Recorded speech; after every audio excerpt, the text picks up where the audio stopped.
Hello नमस्कार दोस्तों, मैं ऋषभ आपके चैनल एजुकेशन फॉर ऑल में एक बार फिर से आपका स्वागत करता हूं। आज हम लोग जो इडोटोरिया का स्मरणीय तथ्य कर रहे थे उसका मैं दूसरा पार्ट लेकर आ गया हूं। इससे पहले मैंने पहला पार्ट में आपका 4 से 5 टॉपिक कवर करवाया है। अगर आपने उसको नहीं देखा है तो इसका प्लेलिस्ट आपका बना हुआ है, इडोटोरिया 7500 प्लस जीएस करके आप जो है जा करके देख सकते हैं। अगर आप बिहार स्पेशल पढ़ना चाहते हैं, उसका हिस्ट्री पढ़ना चाहते हैं, ज्योग्राफी, तो उसका भी बिहार स्पेशल का क्लास चल रहा है, आप जो है जा करके देख सकते हैं। आप किसी भी एग्ज़ाम की तैयारी कर रहे हो, वो चाहे सेंट्रल लेवल का हो या फिर स्टेट लेवल का हो, आप उसके लिए जो है वो ये सीरीज जो है वो ज्वाइन कर सकते हैं। तो चलिए, हम लोगों ने पिछला में जो है वो ऋग्वेद पर ख़त्म किया था। अब जो है हम लोग यजुर्वेद के बारे में कुछ तथ्य जानते हैं। तो इसके ऋचाओं को पढ़ने वाले को अध वरयुर वर्यु कहा जाता है। जैसे ऋग्वेद के पढ़ने वाले को होत्री कहा जाता था, वैसे ही यजुर्वेद के पढ़ने वाले को जो है वो अधयुर कहा जाता है। यज्ञों के नियमों एवं विधि विधानों का संकलन जो है वो आपका यजुर्वेद में मिलता है। इस वेद में बलिदान विधि का भी उल्लेख है।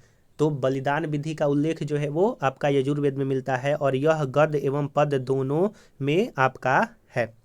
अगला है आपका सामवेद। दोस्तों, सामवेद इसके ऋचाओं को पढ़ने वाले को उद्रात्री कहा जाता है। यानी कि सामवेद के ऋचाओं को पढ़ने वाले को उदात्री कहते हैं, और इस वेद को भारतीय संगीत का जनक जो है वो कहा जाता है। तो स से संगीत हो जाएगा और स से सामवेद हो जाएगा, आप ये याद रखिएगा।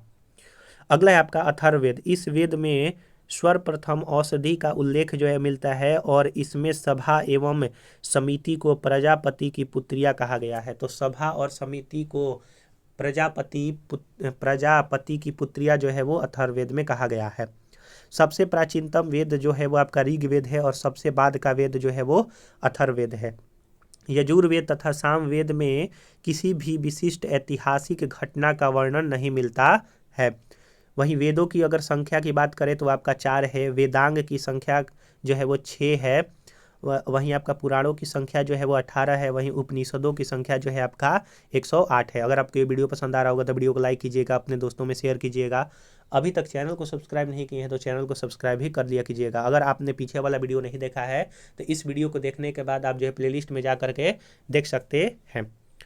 अगला है आपका महत्वपूर्ण अभिलेख के बारे में हम लोगों को पढ़ना है। जैसे हाथी गुफा अभिलेख जो है वो कलिंग नरेश खारवेल द्वारा से संबंधित है। जूनागढ़ अभिलेख जो है वो रुद्रदामन से संबंधित है। एहोल अभिलेख जो है वो पुलकेशिन द्वितीय से संबंधित है। मंदसौर अभिलेख जो है वो नरेश यशोवर्मन से संबंधित है। नासिक अभिलेख जो है वो गौतमी बलश्री से संबंधित है। वहीं आपका भीतरी अभिलेख जो है वो स्कंद गुप्त से संबंधित है। तो आप इन अभिलेखों को अच्छी तरह से याद रखिएगा। अगला है आपका, हम लोगों को पढ़ना है आपका स्मरणीय तथ्य में बौद्ध धर्म के बारे में कुछ जो है वो पढ़ लेते हैं हम लोग। जैसे बौद्ध धर्म के संस्थापक जिसको किसको कहा जाता है, तो गौतम बुद्ध को कहा जाता है। और इसको डिटेल में पढ़ना है तो मैंने कल ही आपका बौद्ध धर्म पढ़ाया है बिहार स्पेशल में, आप जो है जा करके देख सकते हैं। गौतम बुद्ध का जन्म 563 ईसा पूर्व लुम्बिनी नेपाल में हुआ था, और इनकी मृत्यु 483 ईसा पूर्व कुशीनगर उत्तर प्रदेश में हुआ था। इनके बचपन का नाम जो है वो सिद्धार्थ था। इनके पिता का नाम सुदोधन तथा माता का नाम माया देवी था। तो माया देवी जो है वो माता का नाम था। बुद्ध को 6 वर्ष की कठिन तपस्या के उपरांत 35 वर्ष की आयु में फल्गु नदी के किनारे इनको ज्ञान की प्राप्ति हुई थी, जो कि बोध गया बिहार में स्थित है।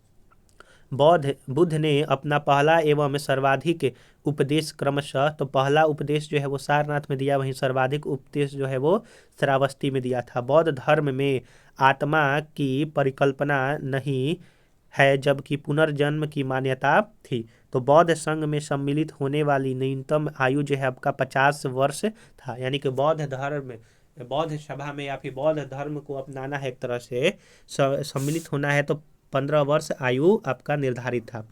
गौतम बुद्ध ने आम्रपाली को सर्वसम्मति से स्त्री रत्न घोषित किया था। तो सबसे पहले जो है वो स्त्री रत्न गौतम बुद्ध ने किसको घोषित किया था, तो आम्रपाली को।